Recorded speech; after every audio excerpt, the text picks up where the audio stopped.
Kung darating nga ba ang katapusan ng mundo, naisip mo na ba kung paano ka magtatago?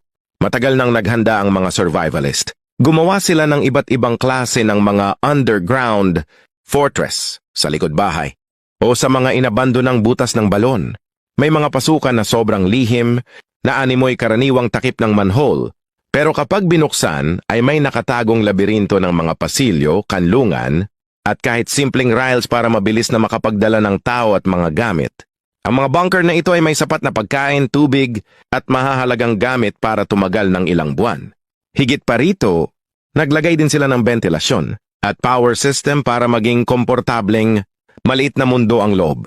Samantala, nakakita ng oportunidad ang ilang negosyante at naglunsad ng mga all-in-one capsule bunkers na pwedeng ilibing agad sa lupa at direktang gamitin na may kumpletong pasilidad at maaring i-customize depende sa presyo, kasama pa ang 3 buwang supply ng pagkain.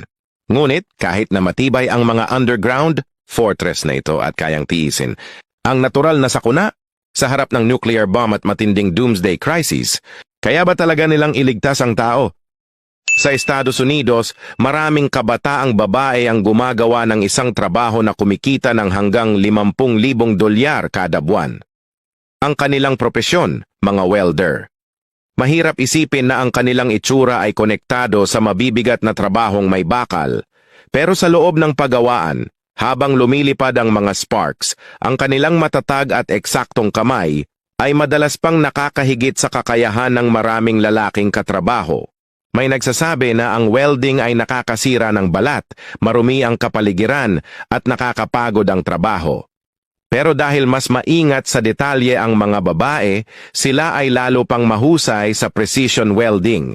Sa ilang pabrika, hindi lang mas mataas ang kita ng mga babaeng welder kumpara sa kalalakihan, kundi sila rin ay may malalakas na teknikal na kakayahan na nagkwalipika sa kanila para magturo ng mga apprentice. At ang welding ay malayo sa pagiging simpleng hanapbuhay lamang, mga oil pipeline, shipyard, at kahit mga deep sea project ay umaasa sa mataas na antas ng welding skills. Ang pinakamatinding halimbawa ay ang underwater welding. Kinakailangan nitong sumisid ng maraming talampakan sa ilalim ng dagat. Ang panganib ay napakataas, pero ang taunang kita ay madaling umabot ng $300,000. Kaya naman sa Estados Unidos parami ng parami ang mga kababaihan na pumapasok sa trabahong ito dahil alam nila na kung bakal man o apoy ng welding, pareho itong maaaring maging susi ng kayamanan at respeto.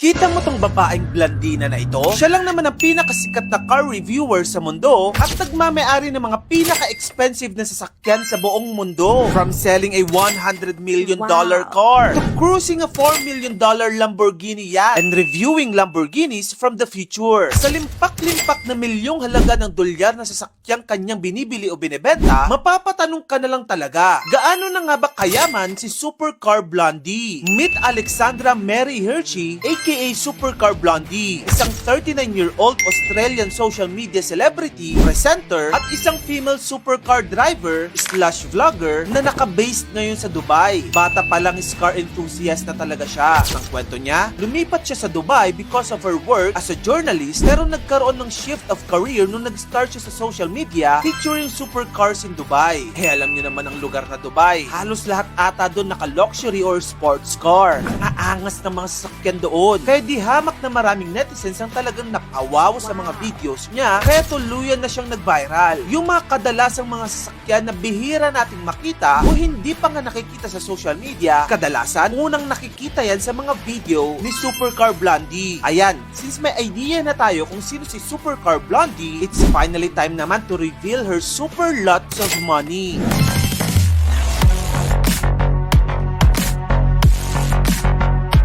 Of course, simulan muna natin sa popularity. Sa Facebook, meron na siyang 60 million followers, making her one of the most followed social media figures sa Facebook. Samantalang sa TikTok naman, meron siyang 19.5 million followers. At doon, meron siyang 335.3 million likes. Samantala sa YouTube, meron siyang 21 million subscribers.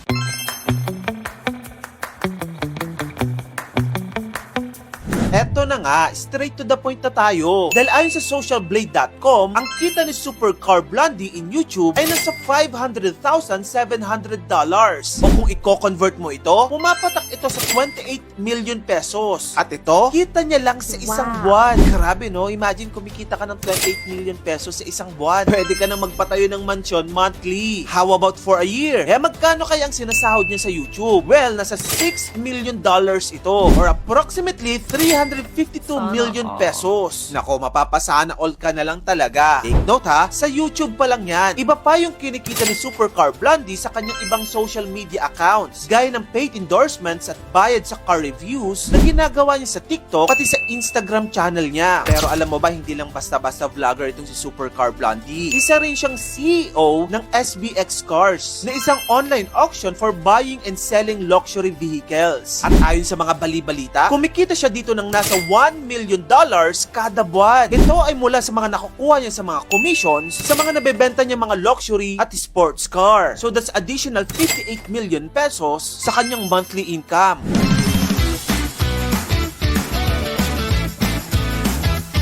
Tara, ito na ang exciting. Pag-usapan natin yung mga naipundar niyang mga sasakyan. Pero isang fun fact muna ha. Alam mo ba na ang first car she owned was a Mitsubishi Lancer? But look at her now. She's cruising the multi-million limited edition cars in the world. Andyan ang kanyang Lamborghini Huracan LP610 custom blue paint job na sobrang pangmalakasang talagang tignan. Andyan din ang kanyang Rolls-Royce Wraith Black Badge. Pati na rin ang kanyang McLaren 720s. Andyan din ang kanyang custom Brabus G. Pati na rin ang kanyang RS S1 hypercar worth $500,000 or 28 million pesos. Crafted pa yan sa Modena, Italy. Syempre, hindi rin siya magpapahuli sa uso. Nagmamay-ari din siya ng Tesla Cybertruck. Ilan lang yan sa kanyang mga sakyan sa kanyang koleksyon. Kasi kung iisa-isahin natin, ahabot tayo ng isang oras.